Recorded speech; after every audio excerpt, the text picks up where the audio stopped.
The Jimny, much like the MG behind me, is broken. So, hello and welcome to the long-awaited return of the Jimny Diaries.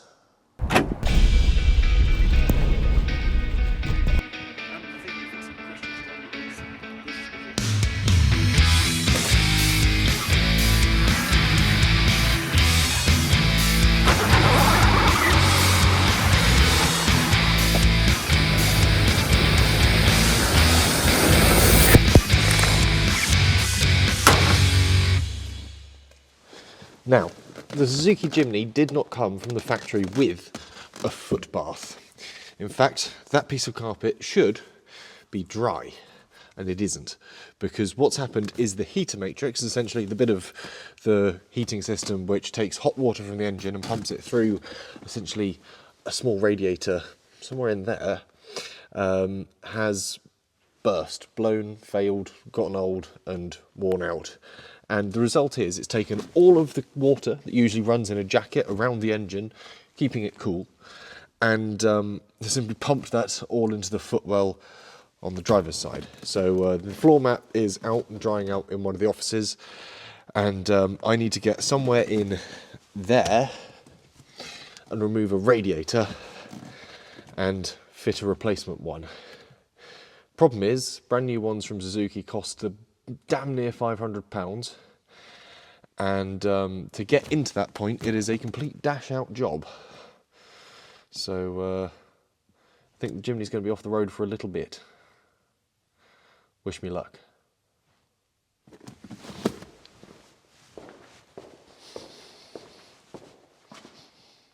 Okay, sit rep, 2 bolts here, they come out, and got the battery disconnected as well, so hopefully we're all good. Around this side, same 2 bolts here, they are off the top of my head 12 mils, and you can see we've got the steering column dropped. There are 2 bolts here with giant plate washers that come up from underneath that secure this to the rail of the dashboard that sort of forms the structure of the entire dashboard. Drop that down, you do get a bit more clearance to lift the dashboard out. Ideally, I'm going to try and do this without having to actually take the steering wheel off. I might have to remove the plastic binnacle around it and put that all back together, but I should be able to do that without doing that. There is then a further hidden Phillips head screw, which I don't know if you can see it through the darkness. Let's try zooming in and see how well this comes up. There, which also needs to be undone, so that's the next target. And then there is a lot of wiring that needs to be undone, because essentially what you can do is lift out the entire dashboard with everything still plumbed in underneath it. Essentially Suzuki were pretty clever when they made it. There is a long steel bar that runs pretty much from where those plugs are all the way across, and everything's mounted to that. So you undo the bar and in theory everything just lifts out, and then that should give us access to the heater matrix, which is up in there.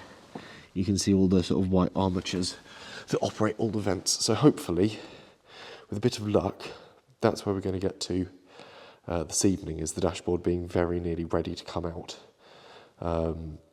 Theory of having this car ready to take me to Wales in the second weekend of February, looking slim. So this could be an ongoing project for a bit of time. Anyway, the work goes on. Okay, I think the wheel might have to come off.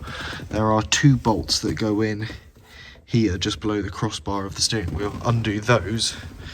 These little guys here, you can either use what I think is probably like a Torx socket in it. I think it's a Torx 30, or I've got on the end of here currently a 10mm that pops this out, and then you are left simply holding a loose bomb. That is the airbag. So I've got to undo the wiring on this, taking very careful notice to which way around the wires go, and carefully discard this, and then undo the hub nut for that, and then slide the steering wheel off. Thankfully, when I backed in the front, the wheels are pretty straight, so this should all go back together relatively easily, and that will just give me a bit more space to get under here to the very annoying Phillips head screw, which you can actually still see from this angle is still there. I have got an impact driver Am I sitting on it? I've got it here. But I can't really get, it's not long enough to get to it. That's the reason why the hammer's out.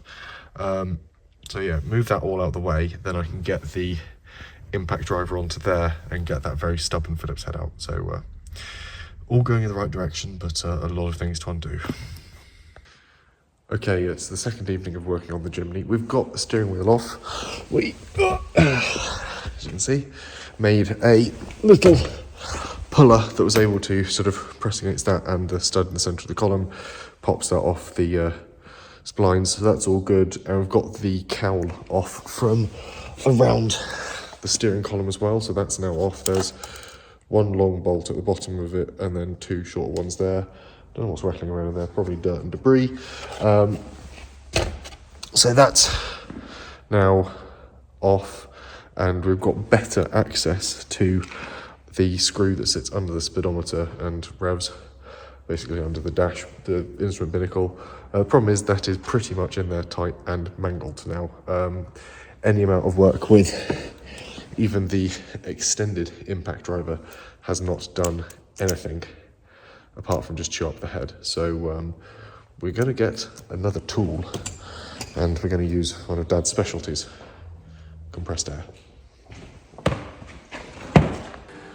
Okay, lost track of what day we're on the project. I spent most of yesterday doing wedding admin for my sister, but we're back. We've still got the stuck bolt under the dashboard, but we have a proper solution to it.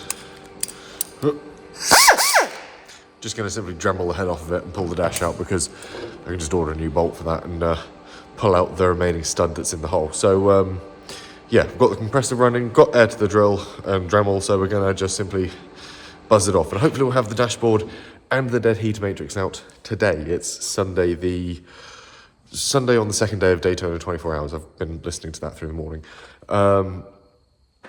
So yeah, that's where we're at the moment, and hopefully by the afternoon we'll have the dashboard out, we'll have the heater matrix out, and then I can set about checking its dimensions and ordering its replacement. So we'll go from there. Project going well.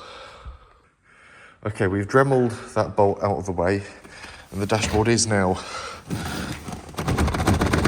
looser at the top. Just need to get it actually free because it's still held up on a few bits. I've already undone the aerial cable, which is down in there. The next spot is sort of working through undoing all the bits of the loom and finding out what goes where. It's also worth noting that you're going to have to disconnect this panel, or the actuators for that and that, from down in there on the side of the sort of heater box, because obviously they connect to a series of armatures and levers that adjust all the flow within there, and some of that is connected, some of that is not. So take good note of which way around they go. I'll try and get a photograph. I can contort myself back underneath. Further update. There is a hidden screw here, and I should think there is another one on the passenger side as well. To get to it, you have to remove this panel, which is held in by a small plastic screw, and to get that panel out, you have to remove the kick seal panel, which just sort of press clips into 3 holes along the actual sill, which still looks pretty good actually. So top marks there, so that can go out the way, that can go out the way. That screw there will hopefully come out with just a screwdriver. Yes, it does. There we go.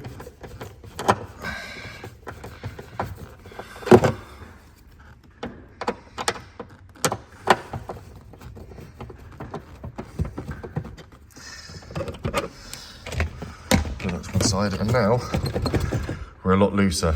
Steps in the right direction. Here we go. Okay, the dashboard is now entirely free.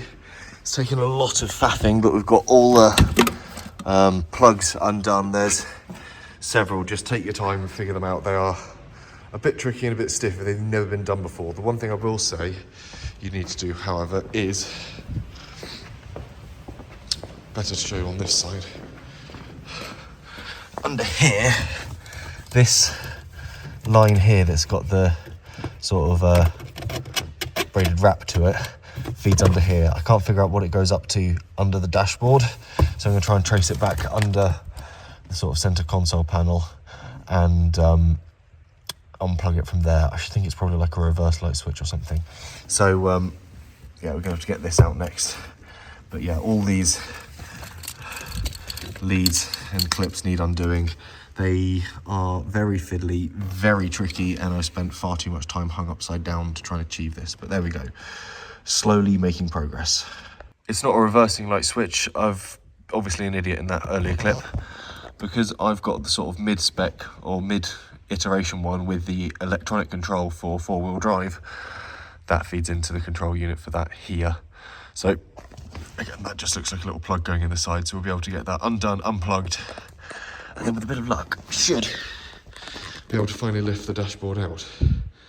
And yeah, I don't know why I'm so out of breath. I'm usually a bit fitter than this, but oh well. Okay, the dashboard is out. Dropped down, I've sort of lent it against the passenger seat there, because I've got a DAB radio that I sort of wired in and looped the cables for it through the cap for the far end top dashboard bolt. So that sort of essentially tied it in place. But we've got it dropped and out the way. You can see we've had to move, obviously, the cowl for the gear lever. But this console here has all of the ducting for the heating and air conditioning running through it. And we're just going to start by taking out, we've already got one bolt out from here. There's another one on that side, one that goes in there. And we're just going to slowly work until we've got this unit here free. And off the top of my head, the heater matrix, you can actually just see the silver pipes for it at the back there, runs into that lower element. So we need to get it all out to get to the heater matrix. It's like they started with the heater matrix and built a small off-roader around it. Very practical indeed. Okay, it's another update time for the Suzuki Jimny heater matrix project. As you can see, this is the old dead one, and you can actually see a little bit on this side. I'll try and hold it where there's a bit of light in this workshop. You can see it's a bit manky at the bottom. That's where it's been leaking. So we've replaced that. We've got the box that the new one came in, which I have just installed into the car. So you can see actually we've got the sort of centre pillar that houses all the sort of heating matrix and all the vents that sort of direct it in all the directions. That is back in the car. So we're taking some great steps. We finally got all the old hoses off as well. So these are the old sort of slightly dry rotted hoses that I really had to slash at to get off. They're off. I've got replacement ones already in onto the engine side of things, so now I'm going to hook them up to the matrix, and then that's sort of the plumbing done. It's then just a case of reinstalling the dashboard, all the clips under that, and all the little bits that go with it. But the going back in process is a lot easier than the coming out process. There's not really been any tips or tricks. If you can, order fresh hoses. That seems to be the trick, because then you don't have to worry about trying to tease these off. You can just grab them with a Stanley blade and cut them off. Obviously, a good size set of pliers really helps when it comes to doing the fiddly clips that hold them on. You want something that's got a broad enough mouth to get over that and really give it a good squeeze. Press it together, opens up the hole, and then the old ones will slide off and the new ones will slide on nicely. But otherwise, it's going together really well, actually. I've been using a little parts tray that I got from the middle aisle at Lidl, actually. That's doing quite nicely for keeping all the bits that I've taken off organised. So, yeah, you don't have to blow a lot of money to start getting together a nice little workshop. But, yeah, so far, so good. It's all going back together. Fingers crossed we can keep this relatively straightforward process rolling. Okay, as you can see, we've got much of the dashboard reassembled, cowl back on the steering column. The battery is reconnected, because you can see the door is open, warning light has come on. So just to check that I've wired everything back together properly, we're going to give it a quick test. That's all promising. All the lights come back on, the radio's come back on. Airbag warning light, obviously, because well, that airbag's not connected. But let's see what happens next. Take it out of gear.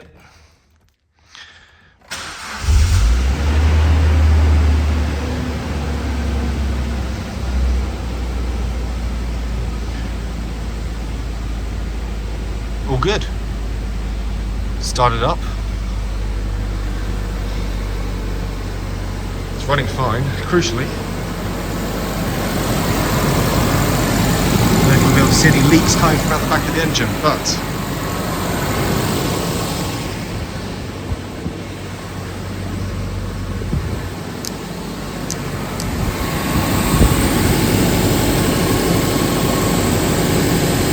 see those fresh clips down there.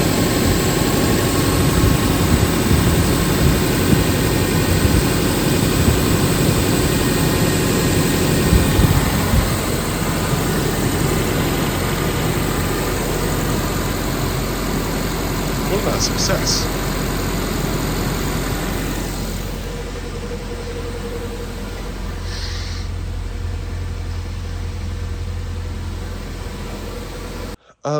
Okay, well, dashboard is pretty much back in. I just got the steering wheel really to put back on. Just fired up the car for the first time since parking up in January to do this whole job, and it looks like a success. I filled up the coolant reservoir, which it seems to be drinking from to fill itself up. Topped it off through the radiator with some fresh coolant as well. I had a load of coolant left over from when I did the MG back in summer last year. Crucially, inside, everything is staying dry. Still got a little corner of the carpet pickled back that's just sort of so I can check what's going on underneath the sort of centre console. And that's all looking good. So, yeah, that stayed dry the entire time I've had it running. Had it running for about sort of 10-15 minutes now. I think it took a little while for one of the pipes to seat. Because we had some water dripping down the casing of the gearbox and onto the floor, but that seems to have all stopped. I don't know if that's where everything sort of warmed up, expanded and sealed and sort of settled, or if that's just going to be sort of an ongoing thing with this car because of the new pipes on it. But there we go, we've sort of fixed it, I think. We'll leave it to sit. We'll come back tomorrow and see if it still leaks when it started up from cold. But otherwise, this could be a job well done. This really could be. It's promising. Okay, small addition to that point, just checking. This was up to the full though, and you can see the little ribbed line there, when I started the car up 15 minutes ago. And you can now see, just about, that that's no longer full. That has drunk all of the coolant that I put in there. So we were very close to cooking this engine, it seems. I am so sorry, little Suzuki. Woofed. Okay, it's Saturday midday-ish. The Jimny is running. I've solved all the coolant things. Obviously, it just needed a lot of coolant, but now there is plenty in the reservoir, there is plenty in the cistern. All the lines get nice and warm, so we've clearly got fluid circulating around, picking up heat from the engine, dumping it into the heater matrix, which is not leaking under the dashboard. There is a little puddle still underneath the car, but not as problematic as there was earlier in the day. All the interior is now back in, including the steering wheel. Thank you to friend Louis for giving us a hand holding that and keeping it square while I tightened it up. Horn works, all the wiring's gone back in. It's back. I've fixed it, I've mended something. This is good. So, time to take it home, clean the Astra that I've been using in the meantime, put that away, clean the Jimny, because Lord knows it needs it, and there we go, job well done.